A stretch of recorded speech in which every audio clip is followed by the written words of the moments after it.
আসসালামু আলাইকুম রহমতুল্লাহ। আজকে ওয়েল্ডিং সিম্বল অ্যান্ড ড্রয়িংসের দ্বিতীয় ক্লাস। তো ওয়েল্ডিং ড্রয়িং অ্যান্ড সিম্বলটা আমরা কেন শিখব, কী জন্য শিখব, সেটা আমি প্রথম ক্লাসেই আলোচনা করেছি। তো যারা প্রথম ক্লাসটা দেখেননি তারা অবশ্যই একটু কষ্ট করে দেখে নেবেন, তাহলে এই ক্লাসটা বুঝতে আপনার সহজ হবে ইনশাআল্লাহ। তো যাই হোক, চলুন শুরু করা যাক। ওয়েল্ডিং সিম্বলস, আসলে একটা ওয়েল্ডিং সিম্বলসে কী থাকে, একটা সিম্বলের মাঝে কী থাকে, কী ইনক্লুড থাকে, সেটা আমরা এখন একটু দেখব। এটা একটি ওয়েল্ডিং সিম্বল, এটা পূর্ণাঙ্গ সিম্বল না, এখানে অনেক কিছু বাকি আছে, সেগুলো আমরা আস্তে আস্তে দেখব ইনশাল্লাহ। তো এখানে কী অন্তর্ভুক্ত থাকে একটা সিম্বলে, চলুন একটু দেখি। যেমন একটা সিম্বলের মধ্যে আপনার রেফারেন্স লাইন থাকে, তারপর আপনার অ্যারো থাকে, বেসিক ওয়েল্ড সিম্বল থাকে, ডাইমেনশন থাকে, সাপ্লিমেন্টারি সিম্বলস থাকে, অতিরিক্ত যে বিষয়গুলো থাকে, তারপর ফিনিশ সিম্বলস থাকে, টেইল থাকে, স্পেসিফিকেশনস থাকে, প্রসেস থাকে ইত্যাদি। তো এইটা হচ্ছে বিষয় স্পেসিফিকেশনটা হচ্ছে একদম টেইলের দিকে থাকে, লাস্টের দিকে। তো যাই হোক, এটা আমরা আস্তে আস্তে জানবো, শিখবো ইনশাল্লাহ।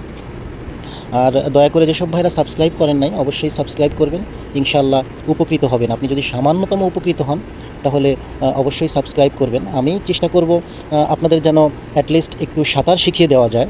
দ্যাটস মিন আপনাকে মোটামুটি একটা পর্যায়ে নিয়ে যাওয়া যায়, সেটা ক্লাস 5টি লাগুক 10টি লাগুক, আমি ইনশাল্লাহ চেষ্টা করব। বাকিটা আপনারাই পারবেন ইনশাল্লাহ। দেখেন এখানে কি বলা হয়েছে যে সিম্বলাইজেশনের জন্য দ্যাটস মিন একটা ওয়েল্ডিং সিম্বলের জন্য, সেটা হচ্ছে যে আপনার একটা সাপোজ একটা ফিলেট ওয়েল্ড হতে পারে, সেটাকে ব্যাখ্যা করার জন্য সেটার ভিতরে কী থাকে, সেটাকে আপনার কোন ধরনের ওয়েল্ডিং হবে, দেন আপনার সেটার মাঝে আপনার ফিলেট ওয়েল্ড হবে নাকি গ্রুপ ওয়েল্ড হবে, কত মিলিমিটার হবে, কতটা ডেপথ হবে, তো এই বিষয়গুলো দেওয়া থাকে। এটাকেই বলতেছি আমরা সিম্বলাইজেশন। হ্যাঁ, তো সিম্বলাইজেশনের জন্য যে জয়েন্ট ওয়েল্ড করতে হবে তার অবস্থান অ্যারো দিয়ে নির্দেশ করা হয়। আচ্ছা, তো একটি ওয়েল্ড কেমন হবে সেটা সেটা তার যে অবস্থানটা সেটা অ্যারো দিয়ে নির্দেশ করা হয়। এই যে যেমন এখানে ওয়েল্ড হবে, এটা দেখুন, এটাকে অ্যারো দিয়ে নির্দেশ করা হয়েছে, এই কথাটা এখানে বলছে আর কি। তো পরবর্তী লাইনটা যদি একটু দেখি, অ্যারো জয়েন্টের এক পাশে নির্দেশ করে। অ্যারোটা হচ্ছে যে জয়েন্টের এক পাশে নির্দেশ করে, এটা তো বুঝতেই পারছেন যে জয়েন্টের এক পাশে নির্দেশ করে, একে অ্যারো সাইড বলা হয়। দ্যাটস মিন আপনার যে সাইডে অ্যারোটা নির্দেশ করছে সেই সাইডটাকে এক পাশ বলা হয়, এই সাইডটাকেই বলা হচ্ছে যে অ্যারো সাইড। হ্যাঁ, দেন আপনার আছে যেমন দেখেন ফিলেট ওয়েল্ড, গ্রুভ ওয়েল্ড এবং ফ্ল্যাঞ্জড ওয়েল্ড সিম্বলস এর ক্ষেত্রে অ্যারো যে পাশে আছে সেই পাশের রেফারেন্স লাইনকে ওয়েল্ড সিম্বল যুক্ত করা হয়। আচ্ছা, এটা হচ্ছে কি আপনার ফিলেট ওয়েল্ড, গ্রুপ ওয়েল্ড, তারপর আপনার ফ্ল্যাঞ্জ ওয়েল্ড সিম্বলের ক্ষেত্রে আপনার অ্যারোটা যে পাশে, এটা হচ্ছে যে অ্যারো যে পাশে থাকবে সেই পাশেই ওয়েলটা হবে, এই কথাটাই বলতেছে। দ্যাটস মিন আপনার অ্যারোটা এই পাশে আছে, তো যেখানে আছে ওইখানেই ওয়েলটা হবে, সেই কথাটাই বলছে। আচ্ছা, তাহলে এবার দেখি কি বলা হয়েছে। অন্য পাশে, দ্যাটস মিন আদার সাইড। হ্যাঁ, অন্য পাশ অর্থাৎ অ্যারো সাইড এর বিপরীত পাশকে বলা হয় আদার সাইড। দ্যাটস মিন আপনার এটা হচ্ছে অ্যারো সাইডের অপোজিট সাইড যেটা আছে সেটাকে বলতেছি আমরা আদার সাইড বা অন্য সাইড বা অন্য পাশ, আপনি যেটাই বলেন। আচ্ছা, তো এতটুকু আশা করি বুঝতে পারছেন। আর অবশ্যই একটু কষ্ট করে একটি খাতা কলম কাছে রাখবেন, বিষয়গুলো নোট করে রাখবেন, তাহলে পরবর্তীতে আপনার আর কষ্ট করতে হবে না। শুরুতে একটু কষ্ট করে যদি আপনি নোট ডাউন করেন তাহলে এটা হয় কি আপনার জন্য সহজ হয়, কারণ আমরা কোনো কিছু দেখে মুখস্থ করা বা শেখার চাইতে লিখলে হয় কি ওই জিনিসটা আপনি মাথায় খুব ভালো করে ক্যাচ করে আমাদের। তো যাই হোক, একটু দেখেন, সেটা হচ্ছে যে বেসিক ওয়েল্ডিং সিম্বলস। আচ্ছা, এটা কি বলতেছে, ওয়েল্ড সম্পর্কে তথ্য অ্যারো এর সাথে যুক্ত রেফারেন্স লাইনের উপর দেওয়া হয়। অর্থাৎ ওয়েল্ড সম্পর্কে যে তথ্য থাকে, হ্যাঁ, ওয়েল্ড সম্পর্কে তথ্য থাকে সেটা হচ্ছে যে অ্যারো এর সাথে যুক্ত। দ্যাটস মিন এটা অ্যারো লাইন, অ্যারোর সাথে যে রেফারেন্স লাইন কোনটা, এই যে উপরে যে আপনার লম্বালম্বি যে আনুভূমিকভাবে যে লাইনটা দেখতে পাচ্ছেন, সলিড লাইন, এটাই হচ্ছে আপনার রেফারেন্স লাইন। তো ওয়েল সম্পর্কে যে তথ্য থাকে, দ্যাটস মিন এটা ফিলেট হবে নাকি গ্রুপ হবে নাকি ভি হবে নাকি জে হবে, তো এই তথ্যটা এই রেফারেন্স লাইনের উপরেই দেওয়া থাকে, আশা করি বুঝতে পারছেন। আচ্ছা, যার একটি পিভট ঘূর্ণন বিন্দু থাকে। আচ্ছা, পিভট জিনিসটা কি? পিভট জিনিসটা হচ্ছে এটা ঘূর্ণন বিন্দু। আচ্ছা, এই ঘূর্ণন বিন্দু থাকে, এটা এটা আপনার এটা হচ্ছে যে এটাকে আমরা অ্যারো বলি। আর এই যে লম্বা নাম্বার 1টা দেখতে পাচ্ছেন, এটাকে লেদার লাইন বলা হয়। সেটা কোনটাকে কি বলে এটা বিস্তারিত আর সামনে বলবো আমি। তো আপাতত শুরুটা যেন সহজ হয় সেইভাবে আমরা আগাবো। তো এই পিভট পয়েন্টটা হচ্ছে, এটা আমি একটা উদাহরণ দিয়ে বলি। আমাদের সবার বাসায় কম বেশি দরজা আছে। তো এই দরজাটার পাশে যে একটা কবজা থাকে, লোহার কবজা দেখছেন, তো লোহার কবজা এবং পাশের যে দেওয়ালের অংশ সেটা স্থির থাকে। আর আর বাকি দরজাটা মুভ করতে থাকে। এই পিভট পয়েন্টটা অনেকটা সেই রকম, যে ওই পয়েন্টটা স্থির থাকবে, যেমন এই অ্যারোটা স্থির থাকবে। বাকি যে রেফারেন্স লাইন বা লেদার লাইন এটা কিন্তু মুভ করে, সেটা ডানে হতে পারে, বামে হতে পারে, বাট লম্বালম্বি হবে না। তো এই বিষয়টাই এই বিষয়টাকেই আমরা পিভট পয়েন্ট বা পিভট বিন্দু বলে থাকি। আচ্ছা, এবার দেখেন রেফারেন্স লাইন সবসময় আনুভূমিক থাকে। ওই যেটা বললাম, সবসময় আনুভূমিক থাকে। রেফারেন্স লাইনটা সবসময় আনুভূমিক থাকবে, এই যে লম্বালম্বি আর কি, এইটার কথা বলতেছে। এবং অ্যারো পিভট এর চারদিকে ঘুরে ওয়েল্ডের অবস্থান নির্দেশ করতে পারে। ওই যেটা বললাম আপনাকে, সেটা হচ্ছে অ্যারোটা ওই পিভট পয়েন্টের ওখানে থেকে আপনার চারিদিকে ঘুরতে পারে। ওই যেমনটা আপনাকে দরজা দিয়ে একটা উদাহরণ দিলাম, ঠিক তেমনটাই আর কি। তো যাই হোক, এখন দেখেন জয়েন্টের অ্যারো সাইডে ওয়েল্ডের বিস্তারিত তথ্য সলিড লাইনের উপর দেওয়া হয়। আচ্ছা, অর্থাৎ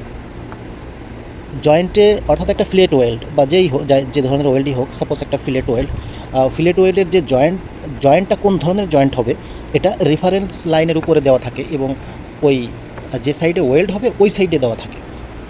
আচ্ছা, আর আদার সাইডের তথ্য, আচ্ছা সাপোজ এইটা এক পাশে একটা সিম্বল বা অ্যারো, তো এই পাশেই যে তথ্যটা দেওয়া আছে। এখন অপোজিটে যদি কোনো ওয়েল্ড করা হয়, যে অপোজিট সাইডে, তাহলে এইটা ডটেড লাইন, দ্যাটস মিন আপনার এই যে দেখেন রেফারেন্স লাইনের নিচে একটা ডটেড লাইন, এটাকে ব্রোকেন লাইনও বলা হয় বা আইডেন্টিফিকেশন লাইনও বলা হয়, এক এক জায়গায় এক রকম বলা হয়। তো অপোজিট সাইডেরটা হচ্ছে যে আপনার এই ডটেড লাইনের উপরে দেওয়া থাকবে, সেটাই এখানে বলছে। যেমন এই দেখেন, আদার সাইডের তথ্য ডটেড লাইনের উপর দেওয়া হয়, যা সলিড লাইনের উপরে বা নিচে দেখানো যেতে পারে। এটা সলিড লাইনের উপরে বা নিচেও হতে পারে। উপরে খুব কম হয়, সাধারণত নিচেই হয়ে থাকে, এই আর কি। আচ্ছা, দেখেন আরেকটা আছে। তো আপনাদের একটু কষ্ট হচ্ছে, কারণ আমি মোবাইলে স্ক্রিন দিয়ে রেকর্ড করে থাকি। আপনি যদি আমার লাইভ ক্লাস করতেন, সেক্ষেত্রে হয়তো মার্কার দিয়ে আপনাকে আমি সুন্দর করে বোঝাতে পারতাম, বিষয়টা আরও সহজ হতো। তাই আপনাকে একটু কষ্ট করে নোট ডাউন করতে হবে আর কি। তো আমার কথা হচ্ছে, মোবাইলে তো অনেক সময় আপনারা সময় নষ্ট করেন, রিলস দেখেন, এটা ওটা। তো আমি মনে করি একটু কষ্ট হলে ওটা যদি আপনি নোট ডাউন করেন, তো একবার নোট ডাউন করলে কিন্তু আর ক্লাসটা আপনাকে আর দেখতে হয় না। তো একটু যদি ক্লাসটা আমি চেষ্টা করি 15-20 মিনিটের মধ্যে শেষ করে দেওয়ার, তো একটু যদি কষ্ট করে নোট ডাউন করেন, ইনশাআল্লাহ কষ্টটা আপনাদের অনেকটাই কমে যাবে। আচ্ছা, দেখেন এখানে কি বলছে, আইডেন্টিফিকেশন লাইন কন্টিনিউয়াস লাইনের উপরে বা নিচে থাকতে পারে। এখানে আইডেন্টিফিকেশন লাইন, দ্যাটস মিন এই যে ডটেড লাইনটাকে বলতেছে। আর কন্টিনিউয়াস লাইনটা হচ্ছে যে সলিড যে লাইনটা আছে সেটাকে বলতেছে, এটি উপরে বা নিচে থাকতে পারে সেটা বলতেছে। এখন একটা দেখেন, এখানে যে আপনার প্রতীকটা সিম্বল, কোনটাকে কি বলে দেখেন। নাম্বার ওয়ানকে বলতেছি আমরা অ্যারো লাইন। 2A যেটা আছে, এই যে এটাকে আমরা বলতেছি রেফারেন্স লাইন। এটাকে আবার কন্টিনিউয়াস লাইনও বলা হয়। 2B-কে বলতেছি আইডেন্টিফিকেশন লাইন, আর এটাকে ড্যাশ লাইনও বলা হয়, ডটেড লাইনও বলা হয়। আর নাম্বার 3-কে আমরা বলতেছি ওয়েল্ডিং সিম্বল। এই যে নাম্বার 3-কে এখানে এটা যেমন ভি একটা সিম্বল দেওয়া আছে, ভি গ্রুপ একটা সিম্বল, এখানে যে হতে পারে, ফিলেট হতে পারে, অনেক কিছুই হতে পারে। তো যখন যেখানে যেটা দরকার সেটা দেওয়া থাকে। নাম্বার 4 হচ্ছে ওয়েল্ডেড জয়েন্ট। হ্যাঁ, নাম্বার 4 হচ্ছে ওয়েল্ডেড জয়েন্ট, দ্যাটস মিন যেখানে ওয়েল্ড করা হবে সেটাকে বলা হচ্ছে। কিন্তু একটা সিম্বল কিন্তু আরও বিস্তৃত ইনফরমেশন সেখানে দেওয়া থাকে, সেটা আমি সামনে আপনাদের দেখাবো ইনশাআল্লাহ। আচ্ছা, চিত্রে সেটাই বলা হচ্ছে যে ওয়েল্ড সিম্বলাইজেশনের প্রধান উপাদানগুলোর উপস্থাপন, যত বুঝতে পারছেন। আচ্ছা, এখানে একটা বিষয় দেখেন, অ্যারোলাইন যে কোনো কোণে থাকতে পারে এবং উপরে বা নিচে নির্দেশ করতে পারে। আচ্ছা, এখানে দেখেন ওই যে আপনাকে একটা দরজা দিয়ে উদাহরণ দিয়ে বোঝালাম, ওইটাই বলছে যে অ্যারো লাইন যে কোণে থাকতে পারে 180 ডিগ্রি ছাড়া। 180 ডিগ্রি তো বুঝছেন, একদম লম্বালম্বি। তো সেটা ছাড়া যে কোনো কোণে থাকতে পারে, এবং এটা কিন্তু মুভেবল। যদি আপনি 3D যখন কল্পনা করবেন, তখন আপনি বুঝতে পারবেন এটা কিন্তু মুভ করে। অ্যারোটা স্থির থেকে বাকিটা যে কোনো দিক থেকে, রেফারেন্স লাইনটা যে কোনো দিক দিয়ে আসতে পারে, লম্বালম্বি ছাড়া, মানে 180 ডিগ্রি সেটা ছাড়া যে কোনো দিক দিয়ে হতে পারে। এটা অনেকটা ওই দরজার ওই ঘটনার মতো, যেটা আপনাকে শুরুতে বললাম। আচ্ছা, ব্রোকেন রেফারেন্স লাইন একটি অতিরিক্ত বৈশিষ্ট্য। আচ্ছা, এটা হচ্ছে যে একটা অতিরিক্ত বৈশিষ্ট্য, যখন দরকার হয় তখন এটা ইউজ করা হয়। ব্রোকেন তো বুঝছেন, ওই ডটেড লাইনটার কথা বলতেছে। এটি ব্যবহার করা হয় যখন ওয়েল্ড প্রিপারেশন অ্যারো এর আদার সাইডে নির্দিষ্ট করতে হয়। এটা তখনই ব্যবহার করা হয় যখন একটা ওয়েল্ড সাইডের অপোজিটে যদি ওয়েল্ড করা লাগে সেক্ষেত্রে ব্যবহার করা হয়, তা না হলে এটি দরকার নেই। যেমন ফিগার 3-এ দেখেন, ফিগার 3-এ দেখতে পাচ্ছেন আর কি, এইটা বলতেছে। আচ্ছা, অ্যারো লাইনের অন্য পাশে কোনো জয়েন্ট বা ওয়েল্ড ফিচার নির্দেশ করতে যে কোনো সিম্বল ব্যবহার করা হলে সেই সিম্বল সবসময় ডটেড লাইনের উপরে বসানো হয়। দ্যাটস মিন আপনার আদার সাইডে যখন ওয়েল্ড করা হবে, সাপোজ এই পাশে একটা ওয়েল্ড করা হয়েছে, এখন আদার সাইডে যে ওয়েল্ড করা হবে সেইটার যে তথ্য, সেইটার যে ইনফরমেশন, সেটা ডটেড লাইনের উপরে বসানো হয়, বা ওই ডটেড লাইনের উপর তথ্যগুলো দেওয়া থাকে, সেটাই বলতেছে এখানে। আচ্ছা আচ্ছা আচ্ছা দেখেন, তারপর ফিলেট ওয়েল্ড নির্দেশ করতে রেফারেন্স লাইনের উপর একটি ট্রায়াঙ্গেল ব্যবহার করা হয়। আচ্ছা, এখানে বলতেছে যে ফিলেট, সাপোজ আপনি একটা অপোজিটে একটা ফিলেট ওয়েল্ড হবে, বা অন্য কিছু হতে পারে, অন্য কোনো ধরনের ওয়েল্ড হতে পারে। তো তখন কি হবে, এই যে ডটেড লাইন, হ্যাঁ, রেফারেন্স লাইনের উপর, হ্যাঁ, ফিলেট ওয়েল্ড নির্দেশ করতে রেফারেন্স লাইনের উপর একটি ট্রায়াঙ্গেল ব্যবহার করা হয়। ও আচ্ছা, এখানে রেফারেন্স লাইন তো কোনটা আপনি বুঝতে পারছেন, যেমন এটা একটা রেফারেন্স লাইন, এই যে উপরটা দেখেন, এই সলিড লাইনটা। তো এখানে যে ফিলেট ওয়েল্ড হবে সেই সিম্বলটা এখানে ব্যবহার করতে হবে, সেটাই এখানে বলা হয়েছে। আচ্ছা, চিত্রে দেখেন ব্রোকেন রেফারেন্স লাইনের ব্যবহার। এখানে ব্রোকেন রেফারেন্স লাইনের ব্যবহারটা দেখানো হয়েছে, অর্থাৎ যেটা এতক্ষণ বললাম সেটাই। আচ্ছা, রেফারেন্স লাইনের উপর একটি ট্রায়াঙ্গেল অ্যারো সাইডের জয়েন্ট ফিলেট ওয়েল নির্দেশ করে। এখানে দেখেন রেফারেন্স লাইনের উপর একটা ট্রায়াঙ্গেলটা হচ্ছে, ট্রায়াঙ্গেলের মানে হচ্ছে ত্রিভুজ বোঝাচ্ছে। অর্থাৎ আপনি যখন ফিলেট ওয়েলটা এখানে করবেন তখন তো এটার শেপটা ট্রায়াঙ্গেলের মতোই, ত্রিভুজের মতোই হয়, তাই না? তো সেটাই এখানে বলা হয়েছে। এটা হচ্ছে সিম্বল, এটা হচ্ছে যে কার্যবস্তু। আচ্ছা আচ্ছা, পরবর্তীতে আমরা একটু যাই। আচ্ছা, সেটা হচ্ছে যে দেখেন ওই সেম কথাটাই বলা হয়েছে, ডটেড লাইনের উপর একটি ত্রিভুজ। হ্যাঁ, এই যে দেখেন ডটেড লাইনের উপরে, আসলে ছবিতে নিচে মনে হলেও এটি আসলে প্রকৃতপক্ষে ডটেড লাইনের উপরে বসানো হয়েছে। আপনি যদি একটু বোঝার চেষ্টা করেন, এটা যদি ঘুরিয়ে দেওয়া হয় সেক্ষেত্রে রেফারেন্স লাইনের ওখানে তো আপনার এটা আটকে যাবে, সেজন্য এটাকে নিচে দিয়ে বোঝানো হয়েছে যে এটি উপরে দেওয়া আছে, সেটাই। তো সেটাই বলতেছে যে ডটেড লাইনের উপর একটি ত্রিভুজ জয়েন্টের আদার সাইডে ফিলেট ওয়েল্ড নির্দেশ করে। দ্যাটস মিন ডটেড লাইনের উপর যে বিষয়টা থাকবে, যে ইনফরমেশনটা থাকবে, সেটা অবশ্যই এই আদার সাইটের জন্য থাকবে, অর্থাৎ আদার সাইটে কোন ধরনের ওয়েল্ডিং হবে সেটা ডটেড লাইনের উপর দেওয়া থাকবে। তো এখানে একটা বিষয় আছে, যেমন আমেরিকান বা ইউরোপিয়ান, তো এখানে ডটেড এবং রেফারেন্সের একটু পার্থক্য আছে, সেটা আমি শুরুতে বলবো না, ওটা একটু সামনে গিয়ে বলবো, তাহলে আপনাদের জন্য এটা বুঝতে সহজ হবে। যেমন দেখেন, এটা হচ্ছে যে সিম্বল, আর এটা হচ্ছে যে আপনার কার্য সম্পাদনের পর। যেমন এখানে ছিল এই পাশে আর ডান পাশে, এখানে বাম পাশে। একটু যদি খেয়াল করে একটু ঘাটাঘাটি করেন বুঝতে পারবেন, বিষয়টা জটিল না। আমার কথা হচ্ছে একবার না বুঝলে তিনবার দেখবেন ইনশাল্লাহ, এই হচ্ছে বিষয়। আচ্ছা, এটা একটা সহজ বিষয়, আমি দেখাই আপনাদের, যদি একটু বলি। সেটা হচ্ছে টাইপস অফ বার্ট ওয়েল্ড সিম্বলাইজেশন, হ্যাঁ ঠিক আছে, সিম্বলাইজেশন। তো এটা হচ্ছে যে বার্ট ওয়েল্ডের একটা সিম্বলাইজেশন। সেটা হচ্ছে যে এটার শেপটা দেখতে কেমন হয়, এটা ড্রয়িংয়ে এটা কেমন থাকে, সেটাই বলতেছে। এটাই হচ্ছে বিষয়। দেখেন স্কোয়ার এজ তো বুঝেন, এজ মানে হচ্ছে প্রান্ত, বাংলা এটাকে প্রান্ত বলে। অর্থাৎ স্কোয়ার এজের যে বার্ট ওয়েলটা হবে সেটা দেখতে হবে এমনটা। আর সিঙ্গেল ভি প্রিপারেশন, অর্থাৎ সিঙ্গেল ভি যেটা ওই যে গ্রুপ বলে আপনার, সেটার প্রিপারেশনটা হবে এমনটা। আচ্ছা, এগুলা মোটামুটি মুখস্থ না, দেখে চিনতে পারলেই হবে। এটা হচ্ছে সাপোজ দুটি প্লেট দেখেন, ডাবল ভি প্রিপারেশন, অর্থাৎ উপরে একটা ভি হবে আর নিচে একটা, যেমন এটা 60 ডিগ্রি হতে পারে, 75 ডিগ্রি হতে পারে। তো এখানে এই সিম্বলটা হচ্ছে উভয় পাশেই আপনার, অর্থাৎ উপরে নিচে দুই পাশেই বিবেল করতে হবে, এটাকে আমরা ডাবল ভি বলতেছি। প্রিপারেশন মানে প্রস্তুতি, জব, সেটা আর কি, জবের যে প্রস্তুতি। এটা হচ্ছে সিঙ্গেল ইউ প্রিপারেশন, অর্থাৎ একটি জবের, আপনারা যারা মোটামুটি এগুলো তো জানেন, যারা বেসিকটা জানেন, যারা ওয়েল্ডিং ইতিমধ্যে শিখেছেন, তারা এই বিষয়গুলোর সঙ্গে পরিচিত।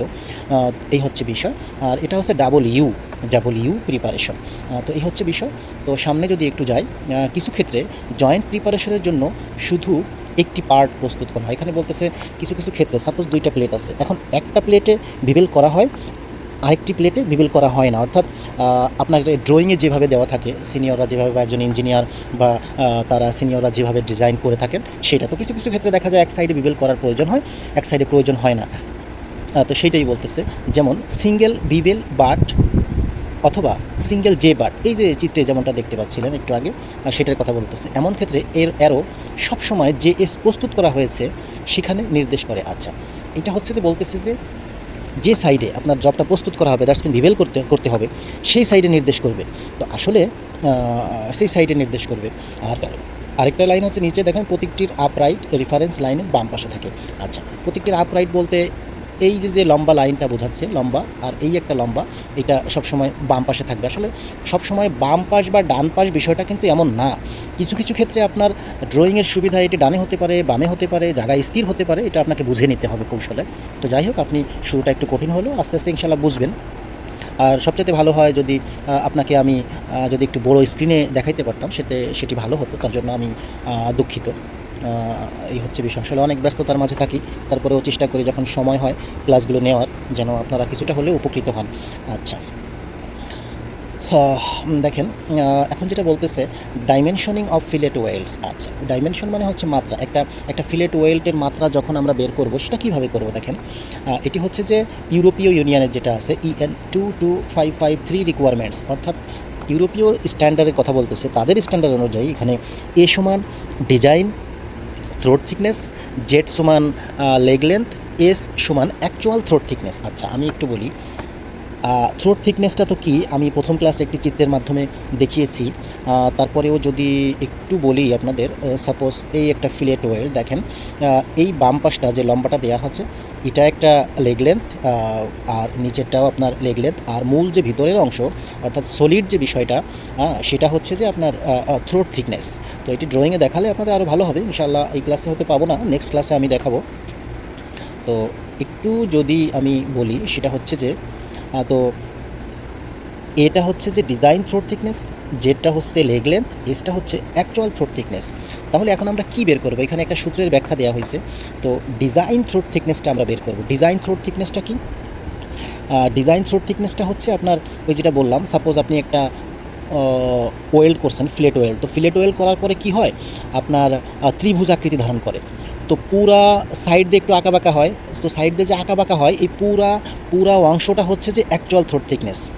আর ভিতরের যে অংশটা যেখানে ডট ডট দিয়ে মার্কিং করা সম্ভব, সেটা হচ্ছে যে ডিজাইন থ্রোট থিকনেস। আশা করি বুঝতে পেরেছেন। তো যাই হোক, এটা আমি সামনে আসবে ইনশাআল্লাহ আরও সুন্দরভাবে পরবর্তী ক্লাসে।